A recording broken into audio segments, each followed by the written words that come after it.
미중 갈등 돌파구 있을 거란 기대는 순진한 생각. 샹그릴라. 축복과 기쁨, 평화가 충만한 땅을 일컫는 힌두어다. 구글 사전은 삶이 완벽에 다가서는 상상 속 외딴 아름다운 곳으로 풀어놨다. 영국 국제전략문제연구소가 2002년부터 해마다 주관하는 군사, 안보 분야 세계 최대 행사인 아시아안보회의 개최지로 싱가포르의 샹그릴라 호텔을 택한 이유일 텐데 현실은 언제나 이상향과 사뭇 다른 모습으로 펼쳐진다. 2023년 6월 1일에서 4일 열린 2023년 샹그릴라 대화를 전후로 미국과 중국은 강하게 맞부딪혔다. 애초 미국 쪽은 행사 기간에 로이드 오스틴 국방장관과 리상푸 중국 국방부 장관 회담을 하자고 제안했다.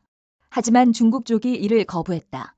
도널드 트럼프 행정부는 2018년 러시아산 무기 수입 등을 이유로 당시 중국 공산당 중앙군사위원회 장비발전부장으로 재직 중이던 리 부장을 제재 대상으로 지정한 바 있다. 미국 쪽은 그가 국방부장에 취임한 뒤에도 제재를 풀지 않았다. 미중 군함 충돌 위험에 서로 탓. 마우닝 중국 외교부 대변인은 5월 30일 정례 기자회견에서 중미 양국 군이 대화가 어려움에 처한 원인은 미국도 잘 알 것이다.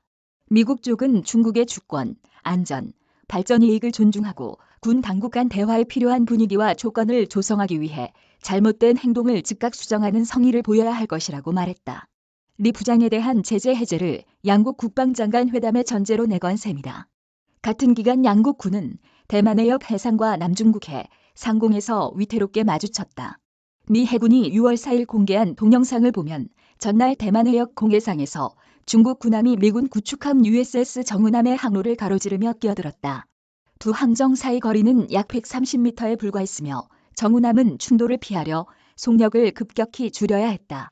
미군 쪽은 당시 정은함은 캐나다 해군 호위함 HMCS 몬트리올함과 정례적인 항행의 자유작전을 수행 중이었으며 중국군 함정이 안전항행에 관한 국제법을 위반했다고 주장했다.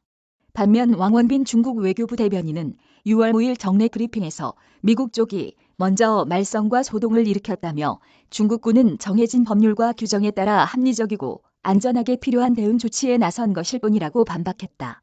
앞서 미군 인도태평양 사령부는 5월 30일 성명을 내어 5월 26일 국제법을 준수하면서 남중국해 국제공역에서 안전하고 통상적인 작전을 수행 중이던 미군 RC-135 정찰기를 겨냥해 중국군 J-16 전투기가 불필요하고도 공격적인 비행을 했다고 주장했다.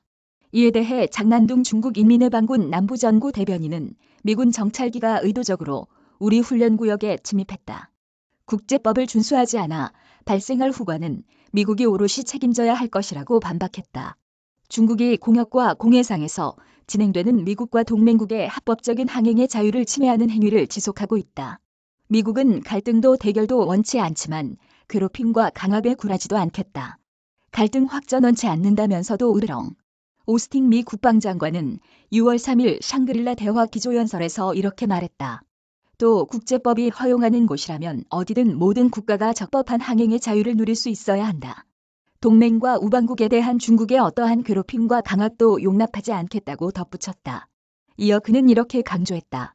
미국은 대만해협의 현상 유지를 위해 노력하고 있다.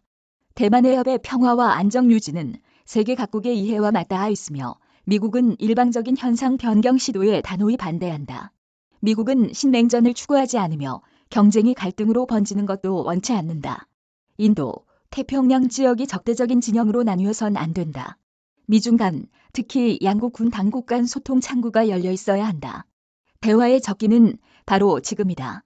대화는 특정 행동에 따른 보상이 아니라 반드시 필요한 일이다. 대화를 많이 할수록 위기나 갈등으로 이어질 수 있는 오해와 오판을 잘 피할 수 있다. 2023년 3월 임명 뒤 국제무대에 처음 등장한 리상푸 중국 국방부장은 6월 4일 연단에 섰다. 리 부장은 먼저 냉전적 사고방식이 부활하면서 안보 위험이 급증하고 있다고 입을 열었다. 또 중국과 미국은 체제를 비롯해 많은 방면에서 차이가 크다. 그럼에도 상호 존중의 바탕을 두고 공통점과 공통의 이익을 추구하고 연계와 협력을 증진할 수 있다며 중국과 미국 간 심각한 갈등이나 대결은 전 세계에 견디기 힘든 재앙이 될 것이라고 강조했다. 그는 이어 이렇게 덧붙였다. 중국은 항행의 자유는 허용하지만 이를 빌미로 항행의 패권을 행사하려 드는 건 용납하지 않겠다. 특정 국가의 군함과 전투기는 다른 나라의 영공과 영해에 근접하는 대신 자국의 영공과 영해 관리에 집중하는 게 낫겠다. 갈등과 대결을 조장, 과장해 북대서양조약기구 같은 진영화를 추진하는 건 아시아, 태평양 지역을 분쟁과 갈등의 소용돌이로 몰아넣는 짓이다. 샹그릴라 대화로 훈풍? 순진한 생각. 미중 양쪽 모두 대결을 피하지 않겠다는 뜻을 분명히 했다. 그러면서도 대화와 소통의 중요성을 강조했다. 샹그릴라 대화가 끝난 직후 데니얼 크리튼 브링크 미 국무부 동아태 담당 차관보와 세라 베런 백악관 국가안보회의 중국, 대만 담당 수석국장이 6월 5일 베이징을 방문해 마샤오광 중국 외교부 부부장과 회담에 나섰다. 회담 직후 워싱턴에선 토니 블링컨 미 국무장관이 몇 주 안에 중국을 방문할 것이란 말이 나왔다. 미중 관계는 어디로 향하는가? 샹그릴라 대화가 막을 내린 6월 4일 총자란 싱가포르 국립대 교수는 로이터 통신에 이렇게 말했다. 발언은 과거보다 부드러워졌지만 내용은 한치도 달라지지 않았다. 미국과 중국 사이의 간극을 반영한 셈이다. 양국 관계의 모종의 돌파구가 있으리라 기대하는 건 순진하다. 미중 대결은 지속될 것이다. 정인환 기자 이메일 주소